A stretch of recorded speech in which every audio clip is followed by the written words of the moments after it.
एक तरफ देश भर में गरबा को लेकर विवाद चल रहा है। आधार कार्ड से लेकर तिलक, कलावा, जय श्री राम लगाने पर एंट्री हो पा रही है। वहीं दूसरी तरफ कई शहरों में गरबा पर ग्रहण की खबरें भी सामने आई हैं। 3 राज्य हैं, 3 राज्यों में अलग अलग जगह पर गरबा के वक्त अफरा तफरी और हंगामा जो हुआ है उसी की खबरें मैं आपको दिखा रही हूँ इन 3 तस्वीरों के जरिए। महाराष्ट्र गरबा महोत्सव में अंडे फेंकने पर यहाँ खूब बवाल हुआ, मामला मुकदमे तक पहुंच गया। राजस्थान गरबा के कार्यक्रम में 2 गुट आपस में भिड़ गए, खूब मारपीट हुई, पत्थर चले, पुलिस के वाहनों में तोड़फोड़ कर दी गई। मध्य प्रदेश में देवी पंडाल में आवारा सांडों ने भगदड़ मचा दी। आरती के वक्त 2 आवारा सांड पंडाल में घुस गए, जिसके बाद भगदड़ जैसा माहौल बन गया। तो शहर शहर ये गरबा पर जो ग्रहण लग रहा है उसी की ये 3 तस्वीरें आपके सामने। कहीं गरबा पंडाल में सांड का आतंक है, कहीं गरबा महोत्सव के दौरान 2 गुट आपस में भिड़ रहे हैं और कहीं गरबा में माहौल बिगाड़ने के लिए अंडे फेंके जा रहे हैं।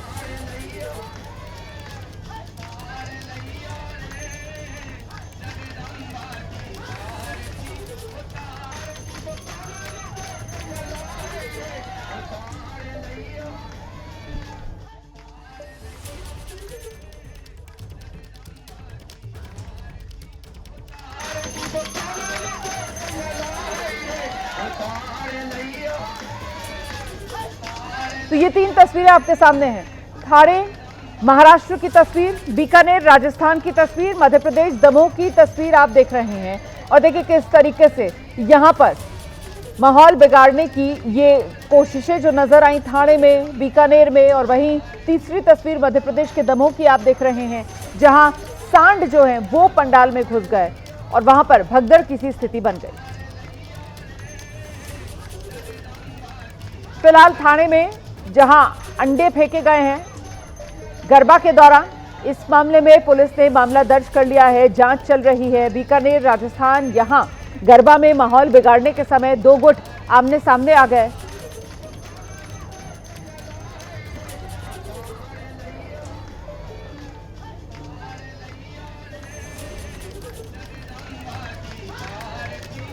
तो शहर शहर कैसे गरबा पर ग्रहण लग रहा है, ये 3 तस्वीरें आपके सामने हैं। सवाल बड़ा है कि आखिरकार महाअष्टमी पर कौन ये ग्रहण लगा रहा है। ये तस्वीर अब आप देख रहे हैं, विस्तार से मैं आपको ये तीनों तस्वीरें दिखाऊंगी। पहले ठाणे की तस्वीर आपको दिखा देते हैं। बिल्कुल मुंबई से सटा ये इलाका है और यहाँ गरबा महोत्सव हो रहा था, उसी दौरान ये हंगामा हुआ। और हंगामे की वजह ये अंडा जो आपको दिख रहा है यहाँ पर टूटा हुआ, यहाँ अंडे फेंके गए। ये मामला मीरा रोड के काशी गांव का बताया जा रहा है। एक सोसाइटी में यहाँ पर सार्वजनिक गरबा महोत्सव चल रहा था और तभी एक व्यक्ति ने अपने घर से यहाँ नीचे अंडे फेंक दिए। इसके बाद तो आक्रोश फैल गया। वीडियो में आप देख रहे हैं जमीन पर टूटा हुआ अंडा नजर आ रहा है, इसी को फेंका था। इसके बाद गरबा महोत्सव में तनाव फैला। आरोपी मोहसिन खान नाम का व्यक्ति है, जिसे पुलिस ने अपनी हिरासत में लिया और उसके खिलाफ केस दर्ज कर लिया है। ये घटना रात करीब 11 बजे की बताई जा रही है। जानकारी के अनुसार निवासी मोहसिन खान पहले डेसिबल लेवल चेक करने के बहाने गरबा स्थल पर पहुंचा। मतलब डेसिबल लेवल मतलब कितनी तेज आवाज में यहां पर संगीत बज रहा है, वो चेक करने के लिए गरबा स्थल पर पहुंचा। यहां इसने मोबाइल से वीडियो भी बनाया, पुलिस को कार्यक्रम बंद कराने की शिकायत भी भेजी और बाद में आरोप है कि अपने घर वो वापस लौटा, क्योंकि सोसाइटी में ही ये कार्यक्रम चल रहा था और अपने घर की 16वीं मंजिल से उसने नीचे अंडा फेंका और इसी से माहौल बिगड़ा। देखिए सांप्रदायिक सौहार्द जो है वो बिगड़ सकता था और मामला तूल पकड़ सकता था, लेकिन समीर की तरफ से समझदारी दिखाई गई, पुलिस में इसकी शिकायत की गई और फिर मामला कानूनी तौर पर पुलिस अब इस मामले में अपनी तफ्तीश कर रही है। इस पूरे मामले में केस पुलिस ने दर्ज कर लिया है। आगे बढ़ेंगे। राजस्थान के बीकानेर में गरबा के कार्यक्रम के दौरान जमकर हंगामा हो गया। यहां गरबा कर रही युवतियों से छेड़छाड़ का आरोप लगने के बाद जमकर हंगामा हुआ। इस दौरान 2 पक्षों में मारपीट हुई, पथराव तक हो गया। तो ये तस्वीरें आपके सामने हैं, ये राजस्थान का मामला है। राजस्थान में यहाँ गरबा चल रहा था और उसी गरबा के कार्यक्रम के दौरान ये हंगामा हुआ है। गरबा कर रही युवतियों से छेड़छाड़ और छेड़छाड़ का आरोप लगने के बाद यहाँ शुरू हुआ जबरदस्त हंगामा। इस दौरान दो पक्षों में मारपीट और पथराव तक की नौबत आ गई। फिर मौके पर पुलिस पहुंची, पुलिस ने एक्शन लिया। जो उपद्रवी थे उन्हें अपनी हिरासत में लेते हुए पुलिस की ये तस्वीरें भी आपके सामने हैं।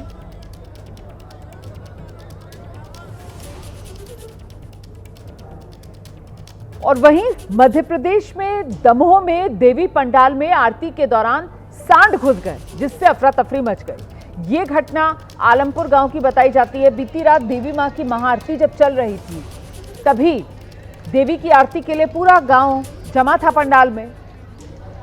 अचानक से दो सांड पंडाल में घुस गए। जो जानकारी मिल रही है, ये सांड पहले पंडाल के बाहर थे और आपस में लड़ रहे थे। अचानक से लड़ते लड़ते ये सांड बेकाबू हो गए और इनकी ये जो बुल फाइट थी, देखिए कैसे पंडाल में ये घुस गए। दो सांड देवी पंडाल में अंदर घुस गए ये दो सांड। इस घटना का ये वीडियो भी सामने है। साफ नजर आ रहा है कैसे लोग श्रद्धापूर्वक आरती कर रहे हैं और तभी ये सांड अचानक से सड़क से पंडाल के अंदर घुस आते हैं। गनीमत तो ये रही कि कोई बड़ी घटना यहां नहीं हुई। सांडों के आतंक के चक्कर में दर्जन भर से ज्यादा श्रद्धालु घायल हुए हैं, लेकिन मामूली चोटें ही आई हैं। देखिए कैसे लड़ते लड़ते अचानक पंडाल में घुसा है ये सांड।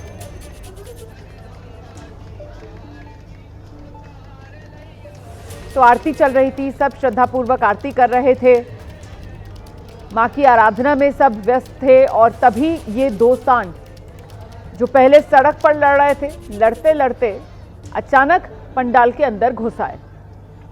यहां ज्यादा नुकसान नहीं हुआ, मामूली चोटें कुछ श्रद्धालुओं को आई हैं।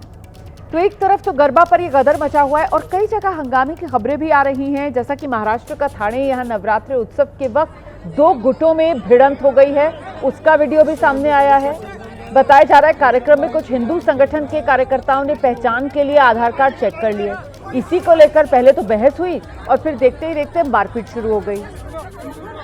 तो ये तस्वीरें आपके सामने हैं।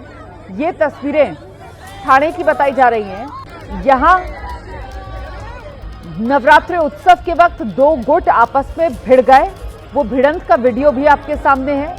दरअसल कार्यक्रम चल रहा था, सभी कार्यक्रम में शामिल थे, तभी हिंदू संगठन के कुछ कार्यकर्ता वहां पर आधार कार्ड चेक करने की बात करने लगते हैं। इसी को लेकर लोग आपत्ति जताते हैं, बहस शुरू हो जाती है और देखते ही देखते नौबत मारपीट तक पहुंच गई।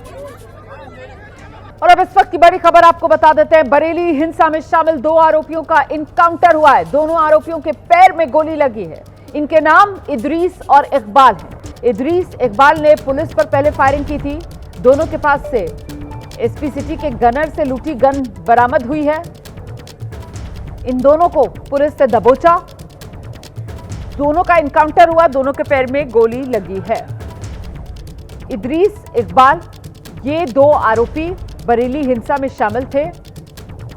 एसपी सिटी के गनर की बंदूक इनके पास से बरामद हुई है।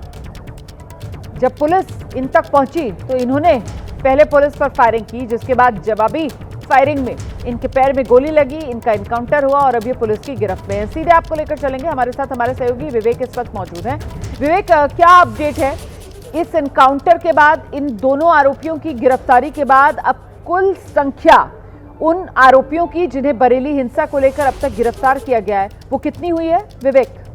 ये कुल मिला के अभी तक 75 लोगों को गिरफ्तार कर लिया गया है। कल तक 73 लोगों की गिरफ्तारी हुई थी और अभी और धरपकड़ जारी है। उसी कड़ी में दो और लोगों को गिरफ्तार बरेली पुलिस ने कर लिया है। जिन दो लोगों को आज गिरफ्तार किया गया, इसमें ये शाहजहांपुर के रहने वाले इदरीस और इकबाल हैं, जिसमें इदरीस के ऊपर पहले से 30 अन्य मुकदमे दर्ज थे। इसके अलावा इरशाद पर 17 मुकदमे दर्ज थे।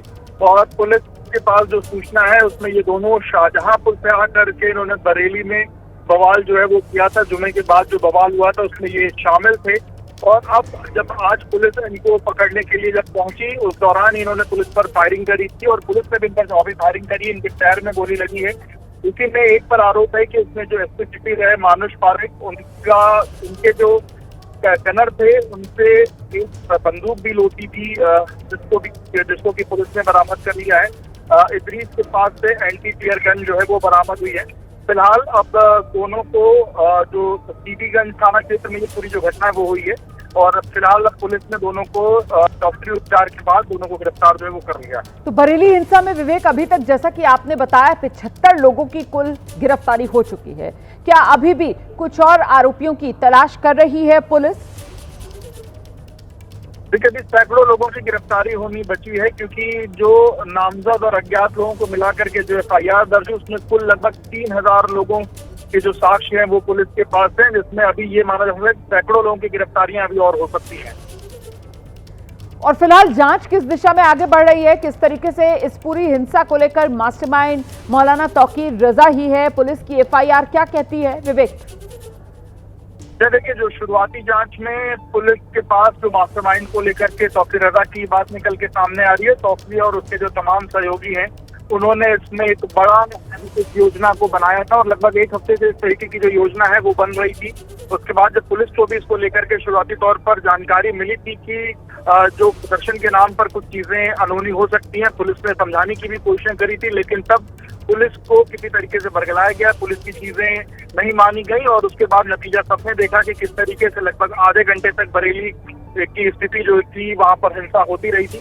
हालांकि उसके बाद हमने देखा कि जो वहां की पुलिस रही उसने स्थिति को कैसे कंट्रोल किया, और उसके बाद जो मास्टरमाइंड था तौकीर रजा उसको तो गिरफ्तार किया ही किया है, उसके जो तमाम सहयोगी थे उनको गिरफ्तार किया गया है। और जिन लोगों ने सोशल मीडिया पर, व्हाट्सएप पर, अन्य जगहों पर मैसेजेस फ्लोट करके लोगों को सड़कों पर आने के लिए कहा, उन तमाम लोगों की गिरफ्तारियां भी हो रही हैं, जिसने बैकअप करके या फंड इकट्ठा करने की कोशिश भी करी थी, क्योंकि पुलिस को बाद में अन्य तमाम चीजें भी मिली थी, जिसमें पेट्रोल बम जैसी चीजें और बाकी चीजें भी मिली थी।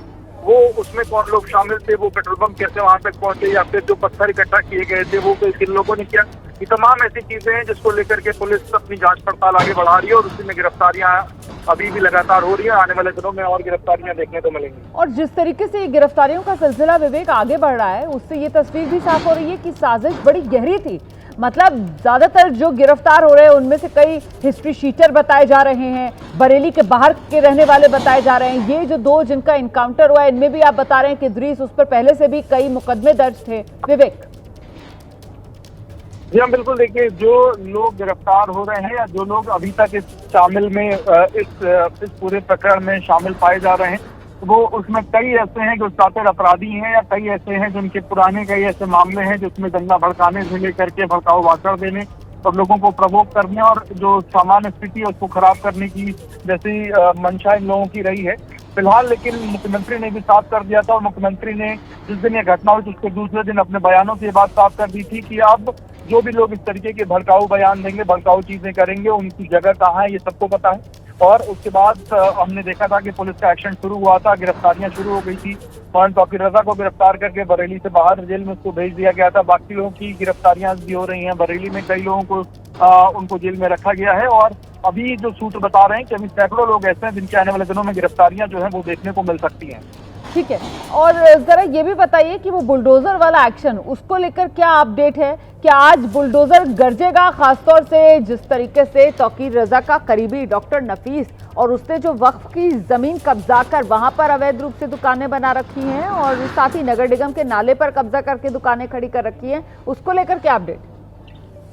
देखिए, कल कुछ जगहों पर बुलडोजर जो है वो चला है। जिन लोगों ने भी अवैध तौर पर वहां पर अतिक्रमण करके वहां पर अपनी जमीन वहां पर जो जगह वो बनाई है उन पर एक्शन हो रहा है। कल भी बुलडोजर एक्शन देखने को मिला है, और इस हफ्ते और भी जगहों पर बुलडोजर एक्शन देखने को मिल सकता है। जो भी लोग इस पूरी घटना में शामिल हैं और उन्होंने सरकारी संपत्तियों पर अवैध कब्जा करके या फिर नाले पर कब्जा करके इस तरीके की चीजें, जिन लोगों ने भी कब्जा करके अवैध तौर पर अपना जो आशियाना है, अपनी घर दुकानें हैं वो बनाई हैं, उन पर पुलिस प्रशासन एक्शन जो है वो करेगा। प्रशासनिक तौर पर जो कार्रवाइयों के लिए जो जिला प्रशासन की टीम है वो तैयारियां कर रही है, और वो सब चीज जो कागज है बाकी चीजें वो परखे जा रहे हैं। और कागज देखने के बाद जिन लोगों की भी चीजें अवैध होंगी, जिन लोगों ने भी अवैध कब्जे किए होंगे, उन बिल्कुल। तो देखिए, अपनी तरफ से जांच में कोई कमी पुलिस की तरफ से, प्रशासन की तरफ से नहीं छोड़ी जा रही है। बरेली हिंसा को लेकर इस बीच राजनीति लगातार गरमाई हुई है। सहारनपुर से कांग्रेस के सांसद हैं इमरान मसूद, उन्हें नजरबंद किया गया। इमरान मसूद बरेली जाना चाह रहे थे, लेकिन इमरान मसूद को नजरबंद कर लिया गया।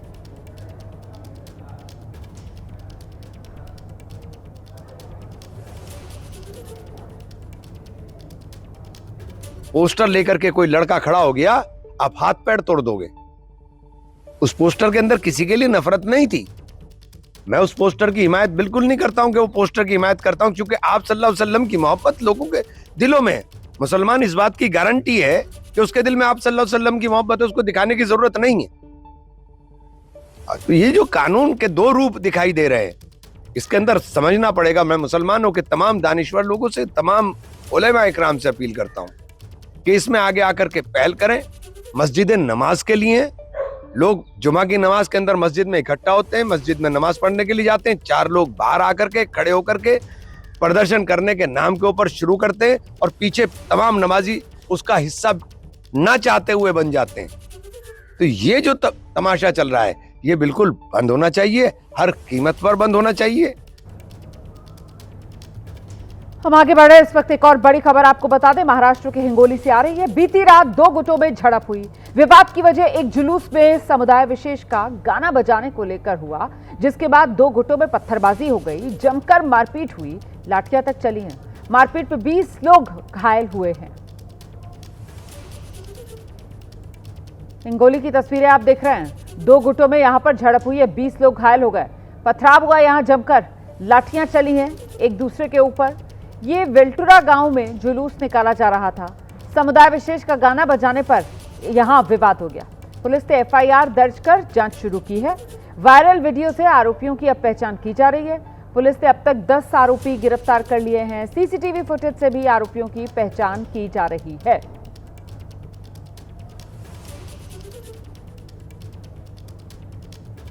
वहीं अगली खबर आपको बताएं, उत्तर प्रदेश, उत्तराखंड और महाराष्ट्र के बाद हरियाणा पहुंच गया आई लव मोहम्मद वाला विवाद। हरियाणा के सोनीपत में आई लव मोहम्मद के पोस्टर लगे। सोनीपत में श्रीराम पार्क में ये पोस्टर लगे, आई लव मोहम्मद के पोस्टर। हिंदू संगठन के लोगों में इसको लेकर आक्रोश है। पुलिस से इसकी शिकायत भी की गई है।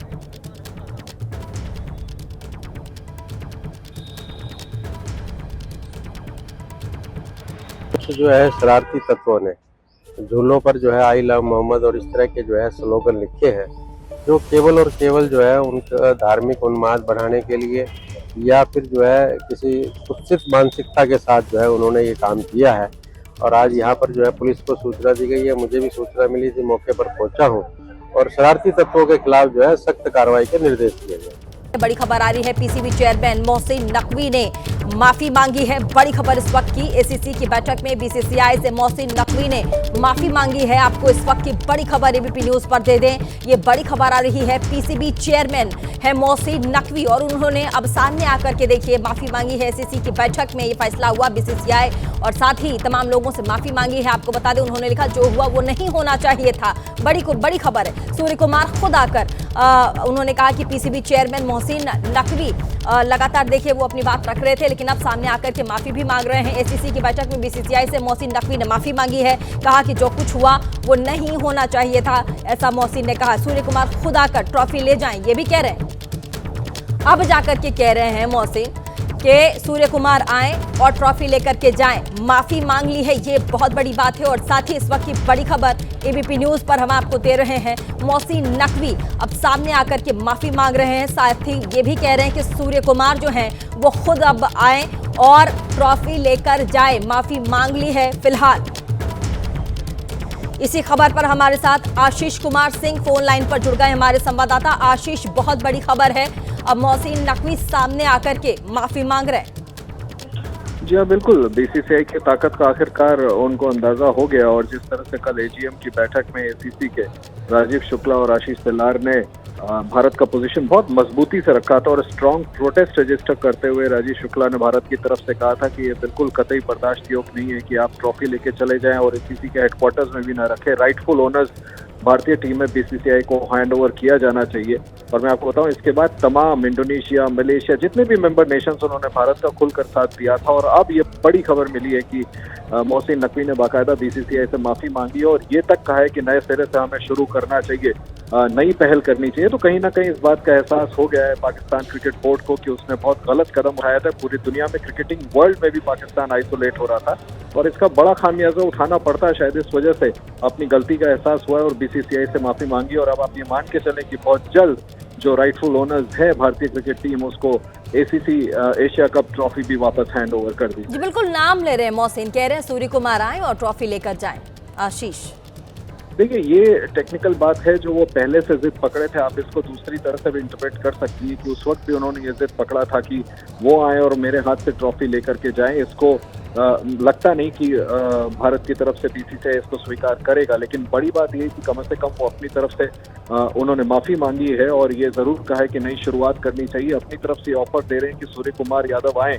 बीसीसीआई इस बाबत क्या फैसला करता है देखना बड़ा दिलचस्प होगा, लेकिन बीसीसीआई की अभी तक की स्टेटेड पोजीशन यही है कि हमारा प्लेयर कोई लेने या भारतीय टीम का कप्तान उनके हाथ से अवार्ड नहीं लेगा, उनको एसीसी हेडक्वार्टर्स में रखना होगा और वहां से फिर ये ट्रॉफी भारत को सुपुर्द होगी। और साथ ही आशीष, क्या वैश्विक पटल पर जिस तरीके से पाकिस्तान को अलग थलग किया जा रहा था, प्रेशर बनाया जा रहा था, क्या वो कारगर साबित हुआ जैसा कि आपने बताया? और साथ ही क्या इस वक्त आप प्रेशर जो है वो महसूस कर सकते हैं किस तरीके से, क्योंकि सामने आकर के माफी मांग रहे हैं, सबसे माफी मांग रहे हैं, नाम लेकर कह रहे हैं कि आप लोग आइए और अब ट्रॉफी लेकर जाइए। आशीष, देखिए इस बारे में पोजीशन जरूर लेना पड़ेगा कि अब करना क्या है उनके इस तरह के ऑफर पे, लेकिन आप बिल्कुल ठीक कह रही, जैसे मैंने आपको बताया कि कल पूरी तरह से एजीएम की बैठक में, एनुअल जनरल मीटिंग में आइसोलेटेड हो गया था पाकिस्तान। तमाम मेंबर नेशंस ने, जब भारत की तरफ से राजीव शुक्ला ने स्ट्रांगली पोजीशन रखा और सख्त लफ्जों में कहा कि आपको ट्रॉफी देनी होगी, और ये कतई बर्दाश्त नहीं था। उन्होंने अपनी तरफ से तर्क में कहा कि मुझे इस बात की जानकारी अनऑफिशियल सोर्सेज से मिली थी कि भारतीय टीम मेरे हाथ से कप लेगी, इस वजह से मैं आया, वरना मैं नहीं आता। राजीव शुक्ला ने उनको, हमें टॉप सोर्सेज ने बताया, उन्होंने स्पष्ट कहा कि ये पोजीशन थी नहीं, आपको हमसे पूछना चाहिए था, हमारा कोई प्लेयर आपसे जाके अवार्ड नहीं देने वाला था। ऐसी सूरत में मुझे लगता है कि पाकिस्तान कहीं ना कहीं इस मुगालते में था कि डोनाल्ड ट्रंप उनके बड़े बड़े नेताओं से, पाकिस्तान प्राइम मिनिस्टर और आर्मी चीफ से मिल रहे हैं, अमेरिका की सरपरस्ती में उन्हें लग रहा था कि वो क्रिकेटिंग वर्ल्ड में भी भारत को दबा पाएंगे, जो करने में पूरी तरह से नाकाम साबित हुआ। और क्रिकेटिंग वर्ल्ड में, जैसा मैंने आपसे कहा कि एजीएम की बैठक में जब पाकिस्तान को एहसास हुआ कि अकेला पड़ गया और पूरी तरह से अलग थलग था, तब कहीं जाके मुझे लगता है इस बात का एहसास हुआ कि क्रिकेट की दुनिया में भी कहीं आइसोलेट ना हो जाए। लिहाजा समय रहते बीसीसीआई की बात मानते हुए अब उन्होंने माफी मांगी और अपनी तरफ से ये पहल किया। और मैंने जैसा आपसे कहा कि अब ये देखना बड़ा दिलचस्प होगा कि बीसीसीआई इस बाबत क्या फैसला करती है, क्योंकि बीसीसीआई की शर्त ही यही है कि आप उस ट्रॉफी को एसीसी हेडक्वार्टर्स रखें और उसके बाद वो बीसीसीआई को करें। आशीष, एक तो 3 बार देखिए पाकिस्तान को इंडियन क्रिकेट टीम में पटखनी थी और मुंह की उनको खानी पड़ी, और उसके बाद अब सामने आकर के मोहसिन नकवी माफी मांग रहे हैं। क्या ये भारत की, बीसीसीआई की बहुत बड़ी जीत है? निश्चित तौर पर बीसीसीआई की बहुत बड़ी जीत है, और बीसीसीआई ने जैसा शुरू से ये तय करके रखा था कि भारतीय क्रिकेट टीम पाकिस्तान के साथ 1 बार खेले, 2 बार खेले, अगर पाकिस्तान के साथ फाइनल मैच भी हो तो भी उनसे हाथ नहीं मिलाना है, और किसी भी कीमत पर फाइनल जीतने की सूरत में पीसीबी प्रमुख मोहसिन नकवी से ट्रॉफी खुद जाकर के वो नहीं लेंगे। भारत स्ट्रॉन्गेस्ट और हाईएस्ट लेवल पर प्रोटेस्ट, आप सोचें कि ये पोजीशन इस कदर ली गई थी कि जब भारत की जीत हुई उसके बाद खुद प्रधानमंत्री ने बाकायदा एक्स पर पोस्ट करके ऑपरेशन सिंदूर तक को हैशटैग पर लगाया था कि फील्ड पर भी भारत ने ऑपरेशन सिंदूर कर दिया। और ऐसी सूरत में जिद पकड़ करके मैदान छोड़ करके ट्रॉफी के साथ भाग जाने के बाद जब भारत ने इतनी स्ट्रॉन्ग पोजीशन ली और पूरी तरह से एजीएम की बैठक में पाकिस्तान को दरकिनार किया, उसके बाद उसको झुकना पड़ा और बीसीसीआई से माफी मांगनी पड़ी। निश्चित तौर पर हम कह सकते हैं कि भारत की बहुत बड़ी जीत। बड़ी खबर इस वक्त की, आशीष भी तमाम जानकारी हमारे संवाददाता दे रहे थे कि भारत की और साथ ही बीसीसीआई की देखिए कितनी बड़ी जीत है, क्योंकि मोहसिन रजा जो हैं वो सामने से आकर के माफी मांग रहे हैं और देखिए किस तरीके से वो कह रहे हैं कि सूर्य कुमार अब आएं और ट्रॉफी लेकर जाएं। पीसीबी चेयरमैन से माफी मांगी है, एसीसी पीसीबी जो चेयरमैन है उन्होंने माफी मांगी है। एसीसी की बैठक में तमाम फैसले हुए और साथ ही आपको बता दें कि ये भी अब एक्सेप्ट कर रहे हैं कि जो हुआ वो नहीं होना चाहिए था, सूर्य कुमार को आना चाहिए, आएं ट्रॉफी लेकर जाएं। हालांकि आशीष बता रहे हैं कि हमारी तरफ से यानी कि इंडियन क्रिकेट टीम की तरफ से पाकिस्तान का कोई भी मेंबर अगर ट्रॉफी दे तो जो हमारे क्रिकेटर्स हैं वो तो फिलहाल ट्रॉफी एक्सेप्ट नहीं करेंगे। हमारे साथ पूर्व क्रिकेटर मदन लाल भी हमारे साथ जुड़ गए हैं। बहुत बहुत स्वागत है आपका एबीपी न्यूज़ पर। और साथ ही भारत की और बीसीसीआई की और पूरे क्रिकेट की, मैं तो कहूँगी पूरे भारत की, बच्चे बच्चे की ये तो बहुत बड़ी जीत है कि खुद से पीसीबी चेयरमैन मोहसिन नकवी सामने आते हैं और माफ़ी मांगते हैं कि हमें माफ़ कर दीजिए। सर नहीं, देखिए यही दर्शाता है कि उनको नॉलेज है ही नहीं है बिल्कुल भी। तो उनको देखिए, अगर आप एसीसी के हेड है, एशियन काउंसिल के हेड है, तो उसको पहले ही समझ जाना चाहिए था। इतनी अपनी बदनामी करने के बाद आप माफी मांग रहे हो, अपना तो नाम खराब ही किया आपने, अपने देश का भी नाम खराब कर रहे हो साथ में।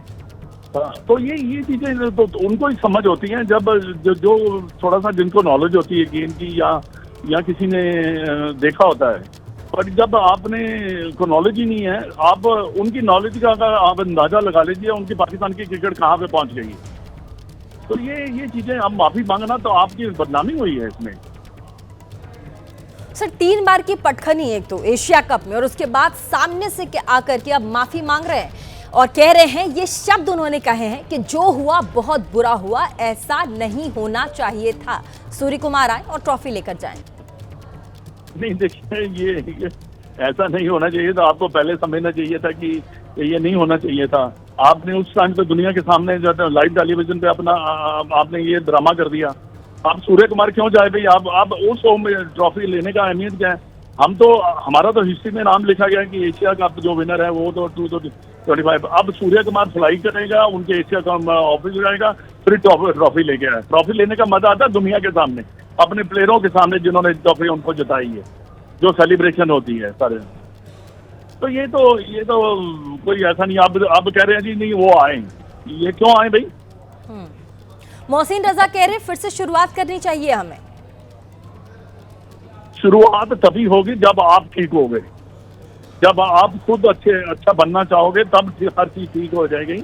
अगर आप अच्छा ठीक होना ही नहीं चाहते, ये एशिया कप इतने विवादों में खड़ा हो गया, ये इनके प्लेयरों को समझ नहीं है, इन्होंने दुनिया के सामने कैसे बिहेव करना, ये सब चीजों को देखते हुए दोबारा शुरू होने का तभी एक मतलब है जब आप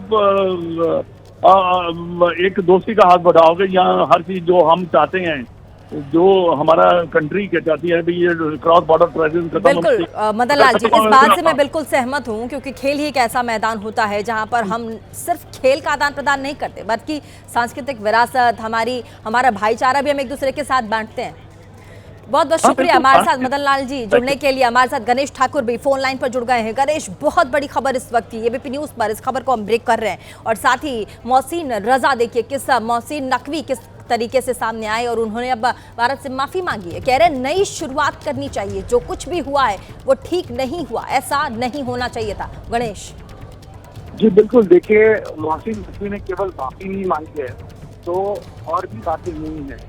सबसे पहली बात जो हम एबीपी न्यूज के दर्शकों को बता रहे हैं कि मोहसिन नकवी से आशीष शेलार और राजीव शुक्ला, जो उस मीटिंग में भारत का प्रतिनिधित्व कर रहे थे, उन्होंने ये बात रखी कि मोहसिन नकवी ने ग्राउंड में जो स्पीच दिया था, उस स्पीच में उन्होंने भारत का अभिनंदन नहीं किया। तो इसका विरोध उन्होंने किया और उन्होंने ये मांग रखी कि मोहसिन नकवी में भारत क्रिकेट टीम का इस जीत पर अभिनंदन करना चाहिए। और मोहसिन नकवी को इस प्रोटेस्ट के बाद में वहाँ अभिनंदन करना पड़ा। मोहसिन नकवी ने सबके सामने, सारे देशों के जो रिप्रेजेंटेटिव थे उनके सामने भारतीय क्रिकेट टीम का सबसे पहले अभिनंदन किया। और उन्होंने इसके बाद जब आशीष शेलार और राजीव शुक्ला ने ये मांग की कि मोहसिन नकवी ट्रॉफी और मेडल ये एसीसी के दुबई दफ्तर में रखें, जहाँ से बीसीसीआई का रिप्रेजेंटेटिव आकर वो मेडल और ट्रॉफी ले जाएगा। पहले तो मोहसिन नकवी ना हाँ कह रहे थे ना कह रहे थे, लेकिन तब आशीष शेलार ने ये बात रखी कि अगर आप इस बात को नहीं मानते हैं तो हमें आईसीसी के पास जाना पड़ेगा, और ये पूरा मामला हम आईसीसी के पास रखेंगे और आगे की सुनवाई वहाँ होगी। गणेश, अभी हमारे साथ पूर्व क्रिकेटर मदन लाल जुड़े हुए थे। मैंने उनसे सवाल किया था कि वो जिस तरीके से पाकिस्तान में मोहसिन नकवी कह रहे हैं कि हमें शुरुआत करनी चाहिए, मदन लाल ने कहा कि भाई पहल तो आप करिए, पहले शुरुआत आप करिए, उसके बाद अगर हमारी तरफ से रिवर्ट नहीं जाता है फिर बताइएगा। जी बिल्कुल, मैं पहले अपनी बात थोड़ी सी पूरी कर दूँ कि बहुत ही इम्पोर्टेंट अपडेट है। जैसे मैंने कहा कि मोहसिन नकवी से बात रखी थी और आईसीसी की धमकी थी, तो मोहसिन नकवी ने मेडल और ट्रॉफी वापस दिए जाने पर विचार करेंगे या उस पर बात करेंगे। तीसरी बहुत अहम बात बताया जा रहा है कि आईसीसी प्रमुख जय शाह और आशीष शेलार, राजीव शुक्ला, इनके प्रयासों की वजह से इस मीटिंग ठीक में है गणेश, हमारे साथ बने रहिए। मैं फौरन आपके पास लौटती हूं और साथ ही एक बार फिर से हमारे दर्शक जो भी अभी जुड़े हैं उनको बड़ी खबर एबीपी न्यूज पर हम बता दें। इस वक्त बड़ी खबर आ रही है, मोहसिन नकवी ने बीसीसीआई से माफी मांगी है। आपको बता दें पीसीबी चेयरमैन है मोहसिन नकवी और उन्होंने बीसीसीआई से माफी मांगी है। बड़ी खबर इस वक्त की हम आपको बता दें, उन्होंने सीधे शब्दों में कहा है जो कुछ भी हुआ है वो ठीक नहीं हुआ, ऐसा नहीं होना चाहिए था। सूर्य कुमार आएं और ट्रॉफी लेकर के जाएं। साथ ही मोहसिन नकवी ये भी पहल कर रहे हैं कि अब हमें फिर से एक नई शुरुआत करनी चाहिए, नई पहल करनी चाहिए। हालांकि देखिए इसमें यह कहना बहुत लाजमी होगा, जैसे हमारे संवाददाता और पूर्व क्रिकेटर मदन लाल भी कह रहे थे कि पहल सिर्फ हम क्यों करें, पहल पहले इस बार पाकिस्तान वो माफ़ी मांग ही रहे हैं, लेकिन ना पहल पाकिस्तान की तरफ से भी होनी चाहिए। और हमारे साथ गणेश भी है। गणेश बताइए। जी देखिए, मैं जो पॉइंट बता रहा था वो ये पॉइंट है कि जब ये मीटिंग जब चल रही थी, इसमें कुल मिलाकर 21 देश वहाँ मौजूद थे, 21 देश के रिप्रेजेंटेटिव वहाँ मौजूद थे। और मीटिंग में जो बहस हुई है, जो जिरह की गई, उसके बाद में 21 में से 18 देशों ने भारत का समर्थन किया। और जो बात हुई उसके लिए मोहसिन नकवी को ही जिम्मेदार बताया कि उनका बिहेवियर कंडक्ट सही नहीं था। यानी इसमें सिर्फ ठीक है, हमारे साथ दुर्गापुर से सांसद कीर्ति आजाद झा और पूर्व क्रिकेटर भारत के हमारे साथ जुड़ गए हैं। कीर्ति जी, बहुत बहुत स्वागत आपका एबीपी न्यूज पर। बहुत बड़ी खबर इस वक्त, पीसीबी चेयरमैन मोहसिन नकवी ने बीसीसीआई से माफी मांगी है। साथ ही नई पहल के लिए उन्होंने कहा है कि हम दोनों को सामने आना चाहिए और नई पहल करनी चाहिए। क्या कहेंगे इस पर? माफी मांग रहे हैं मोहसिन नकवी अब। बर्धमान दुर्गापुर है मेरी। जी बिल्कुल बर्धमान दुर्गापुर नहीं है जी। नहीं, क्या माफी मांग रहे हैं? माफी मांग रहे हैं, नहीं मांग रहे हैं, लेकर के कैसे चले गए? बीसीसीआई नहीं सोचा इसको? ये ट्रॉफी कोई उसकी अपनी व्यक्तिगत थोड़ी ना थी, ये तो एशियन क्रिकेट काउंसिल की ट्रॉफी है और यह ट्रॉफी उसके कस्टोडियन एसीसी है। और उनके सामने लोग, दुबई के लोग, हांगकांग, ओमान के लोग गए हैं, कोई उनकी पर्सनल प्रॉपर्टी थोड़ा है, कोई ये खेल थोड़ा ना हो रहा है कि आउट हो गए तो क्या मैं बैट बॉल लेके जा रहा हूँ। ये तो कोई परिस्थिति नहीं थी बिना मतलब के उसके ऊपर बोल रहे हैं उसने माफी मांगी ना मांगी, उससे मुझे क्या मतलब है? लेके कैसे चला गया? बीसीसीआई क्या कर रही थी, ये मैं जानना चाहता हूँ। जी, नई शुरुआत की बात कर रहे हैं, कह रहे हैं सामने से आइए, पहल करते हैं, एक बार फिर से आगे आते हैं। नहीं, नई शुरुआत तो मोदी जी ने करी थी, ऑपरेशन सिंदूर चल रहा है, उसके बावजूद क्रिकेट खेल रहे हैं। तो शुरुआत तो मोदी जी ने कर दी, ये एक इशारा है कि तुमसे बात करेंगे, इसलिए वो अभी अपनी तरफ से ये बातें रख रहा है। अन्यथा कैसे उसकी मजाल हो जाए किसी की जिससे हम बात नहीं करेंगे? जब मोदी जी ने कह दिया कि खून और पानी एक साथ नहीं बह सकता और उसके बाद आप क्रिकेट खेलने के लिए जा रहे हो तो दिखाते हो कि हम हाथ नहीं मिला रहे, ये क्या मजाक बनाया हुआ है? बहुत बहुत शुक्रिया।